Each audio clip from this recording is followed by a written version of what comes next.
외국인들이 생각하는 한국의 특별한 문화는 어떤 것이 있을까요? 한국의 문화는 워낙 특별한 점이 많다고 하지만 그 중에서도 가장 돋보이는 건 바로 호칭이라고 합니다.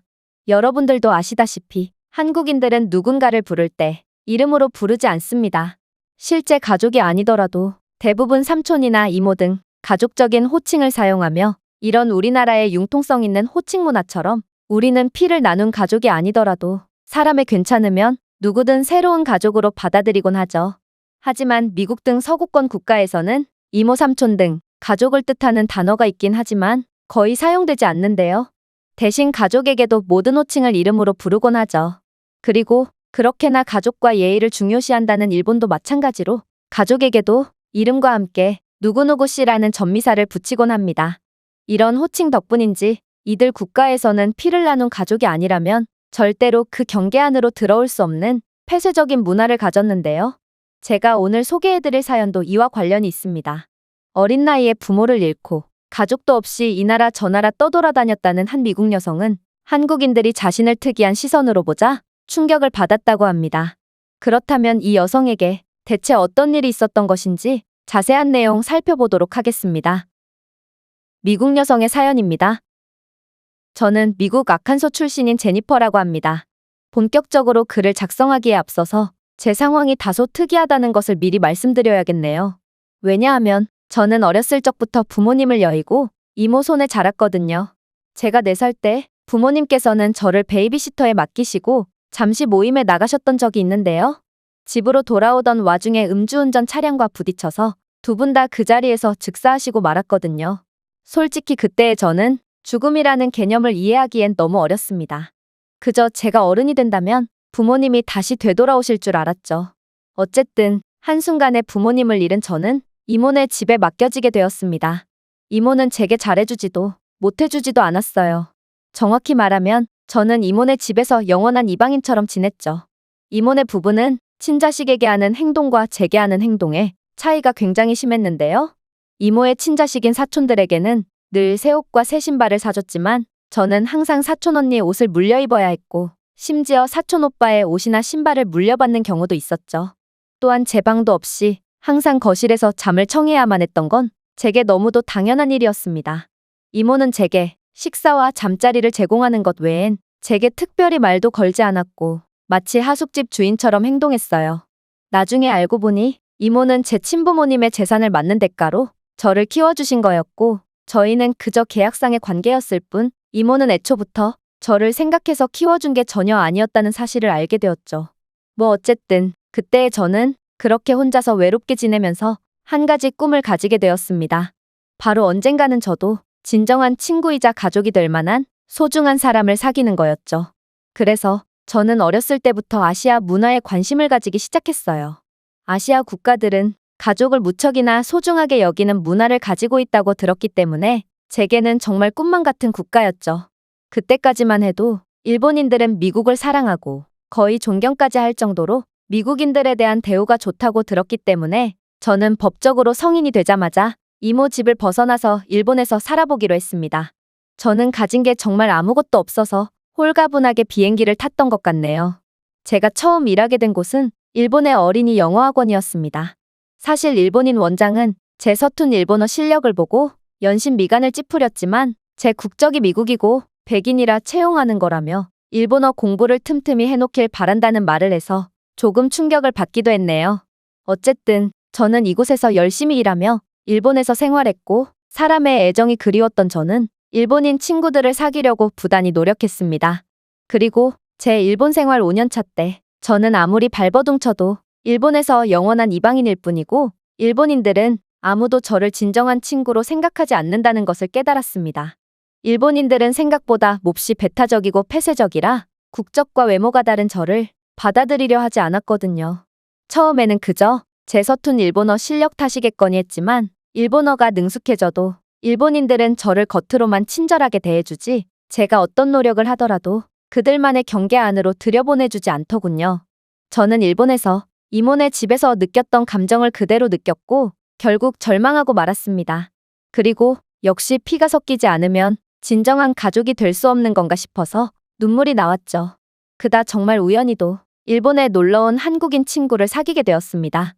그 친구와 저는 3일 동안 만났는데 5년간 알고 지낸 일본인 친구보다 훨씬 친한 느낌이 들었죠.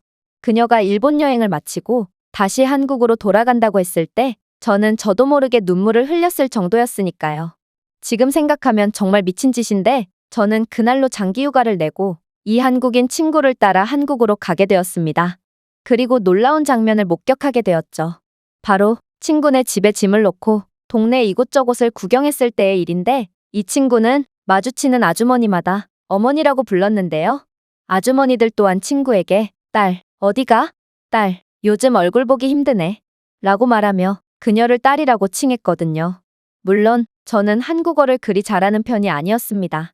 하지만 한국 문화는 현재 전 세계에 퍼진 상태고 안녕하세요, 감사합니다, 엄마 같은 기본적인 한국어조차 모르는 사람은 세상 그 어디에도 없을 테죠. 저는 이 친구의 어머니가 한 명이 아닐 거라 생각했고 저와 비슷한 아픈 과거를 갖고 있구나 싶어서 그녀를 꼭 안아줬습니다. 그리고 그녀에게 제 과거를 솔직하게 털어놓았죠. 제 이야기를 들은 친구는 비밀을 말해줘서 고맙다고 말했지만 제가 왜 뜬금없이 과거 이야기를 털어놓은 건지 이해가 안 가는 눈치였습니다. 어쨌든 그렇게 저희는 산책을 이어나갔고 저는 붕어빵이라는 한국의 TV 프로그램에서만 보던 음식도 먹어보고 일본 친구들이 그렇게나 좋아하는 떡볶이와 김밥 등 한국의 길거리 음식을 원없이 먹었습니다. 그런데 아무리 생각해도 이상하더군요. 친구는 보는 사람마다 삼촌, 붕어빵 3,000원어치 주세요. 이모, 떡볶이랑 김밥 주세요. 라고 말하며 가족끼리나 붙이는 호칭을 썼거든요. 어떻게 만나는 사람마다 가족일 수가 있는 건지 이건 너무도 과한 우연이었어요. 그런데 친구가 삼촌과 이모라고 말한 사람들은 저희에게 서비스라고 말씀하시며 음식을 정량보다 더 많이 주셨고 심지어 분식집 아주머니는 저보고 김말이라는 튀김까지 무료로 주시며 정말 가족에게나 할 법한 행동을 보여주셨습니다. 저는 너무도 궁금해져서 친구에게 물었습니다. 저분들 정말 너희 가족이 맞는 거야? 너에게 정말 가족처럼 대해주는 것을 보니 진짜 가족이 맞는 것 같긴 한데 어떻게 만나는 사람마다 가족일 수가 있는 거야? 그러자 친구는 정말 예상치도 못한 질문이었다는 듯 흠칫 놀라더니 이내 대답을 하더군요. 그래서 네가 아까 나를 껴안아준 거구나. 제니퍼, 사실 나는 정말 평범하게 자랐어. 내가 마주친 아주머니들은 내 친엄마가 아니라 옆집에 사시거나 내 친구의 엄마라서 호칭만 그렇게 붙인 거야. 엄밀히 따지자면 가게 주인분들께도 아저씨나 아줌마라고 호칭을 하는 게 맞겠지. 하지만 공동체 문화를 추구하는 한국의 정서상 이건 우리의 문화와는 맞지 않아. 저분들 역시 누군가의 어머니와 아버지일 테고 자신의 아이들뿐만 아니라 모르는 아이들까지 돌봐주며 친절을 베풀어 주셨을 텐데 어떻게 내가 아줌마 아저씨라는 호칭을 사용하며 남 취급을 하겠어? 저는 정말 놀랐습니다. 한국인들은 정말 모두가 하나의 핏줄로 이어져 있는 것 같다는 느낌을 받았거든요. 사실 진짜 가족이라고 할 수 있는 제 이모와 이모부 그리고 사촌들은 저를 남보다 못한 취급을 하며 냉대했는데 어떻게 한국인들은 알지도 못하는 사람들에게도 가족적인 호칭을 사용하며 실제로도 가족과 버금가는 대우를 해주며 친하게 지내는 것일까요?